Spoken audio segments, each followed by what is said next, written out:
ഭാഗ്യം. പ്രിയമുള്ളവരെ, ഇപ്പോൾ നമ്മൾ സംസ്കരിക്കാൻ പോകുന്ന നമ്മുടെ മകന്റെ നശ്വരമായ ശരീരം സർവശക്തനായ ദൈവം അനശ്വര മഹിമയുടെ ഉയർപ്പിച്ച് വിശുദ്ധരുടെ സമൂഹത്തിലേക്ക് ചേർത്തിരട്ടെ. കർത്താവ് ഈ മകനെ വിധിക്കുമ്പോൾ കരുണ കാണിച്ച പാപങ്ങൾക്ക് പ്രതിയും ശിക്ഷയിൽ നിന്നും മോചനവും നൽകട്ടെ. അങ്ങനെ നല്ല ഇടയനായ യേശുവിൻ്റെ സന്നിധിയിൽ എത്തിച്ചേർന്ന് പിതാവുമായി രഞ്ജിപ്പിക്കട്ടെ. അങ്ങനെ സ്വർഗരാജ്യത്ത് യേശുവിൻ്റെ സന്നിധിയിൽ എല്ലാ വിശുദ്ധരോടും അത്യാന്തം വരയ്ക്കാനുള്ള ഭാഗ്യം ഈ മകനെ കൈവരികയും ചെയ്യുമാറാകട്ടെ. ആമേൻ. വരുവൻ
എഴുതിയ സുവിശേഷം 14-ാം അധ്യായം 1 മുതൽ 6 വരെയുള്ള തിരുവചനം.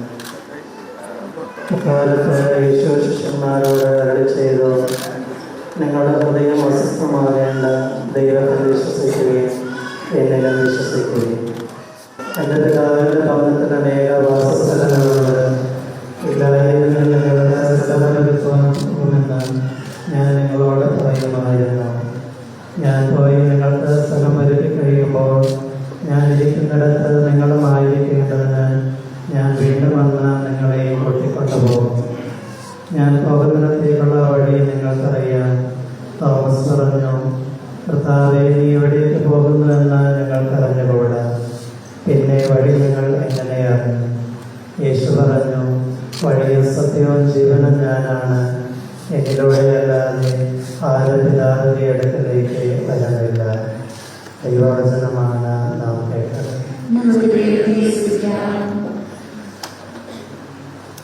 പ്രിയ ദൈവനാമത്തിന് മഹത്വം. ആദരണീയരായ ആചാര്യ ശ്രേഷ്ഠരെ, സ്നേഹം നിറഞ്ഞ പ്രിയ മാതാപിതാക്കളെ, സഹോദരി സഹോദരങ്ങളെ, ഒരു നാടിനെ നടത്തിയ വലിയ ദുരന്തത്തിൻ്റെ ദുഃഖത്തിൽ നിന്ന് നമ്മളാരും മോചിതരായിട്ടില്ല. ആ വലിയ ദുരന്തത്തിൽ എല്ലാ നഷ്ടപ്പെട്ടവരെയും ചേർത്ത് പിടിച്ച ഒരു കരം എല്ലാവരുടെയും മനസ്സിനെ വലിയ വികാരങ്ങൾ കൊണ്ട് നിറച്ചിരുന്നു. ആ പ്രിയപ്പെട്ട ജെൻസൺ രംഗബോധമില്ലാത്ത കോമാളി എന്ന മരണത്തെ സാഹിത്യകാരന്മാർ വിശേഷിപ്പിച്ചതുപോലെ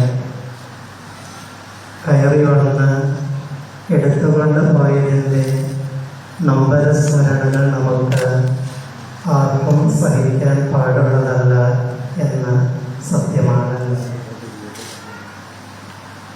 ഒരു കാര്യം മാത്രമേ എനിക്ക് പ്രിയപ്പെട്ടവരെ ഓർമ്മപ്പെടുത്താനുള്ളൂ.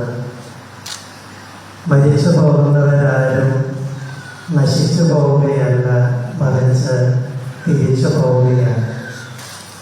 ആത്മാവ് എവിടെ നിന്നാണോ വന്നത് അതേ ദൈവതിരുസന്നിധിയിലേക്കുള്ള തിരികെ പോക്കാണ് വിശ്വാസിയെ സംബന്ധിച്ചിടത്തോളം മരണമെന്ന് പറയുന്നത്. ഈ മകന്റെ ജീവൻ നശിച്ചു പോവുകയല്ല, മറിച്ച് ദൈവതിരുസന്നിധിയിലേക്ക് തിരിച്ചു പോവുകയാണ് ഉണ്ടായത്. ഈ പ്രിയപ്പെട്ട മകന്റെ ആത്മാവ് നിത്യമായ ശാന്തി അനുഭവിക്കുവാനൊക്കെ നമുക്ക് ആത്മാർത്ഥമായി പ്രാർത്ഥിക്കാം. ഈ പ്രിയപ്പെട്ട മകന്റെ വേർപാടിൽ വേദനിച്ച് വിലപിച്ചു വരിക്കുന്ന എല്ലാ പ്രിയപ്പെട്ടവരോടും കൂടി വന്നിരിക്കുന്ന മുഴുവൻ ആളുകളുടെയും പേര്, പ്രത്യേകിച്ച് യാക്കോബായ സുറിയാനി സഭ മലബാർ ഭദ്രാസനത്തിൻ്റെയും പേരുള്ള ആദരാഞ്ജലികളും അനുശോചനവും അതോടൊപ്പം ആത്മാർത്ഥമായ പ്രാർത്ഥനകളും അറിയിച്ച് വാക്കുകൾ നിർത്തുന്നു.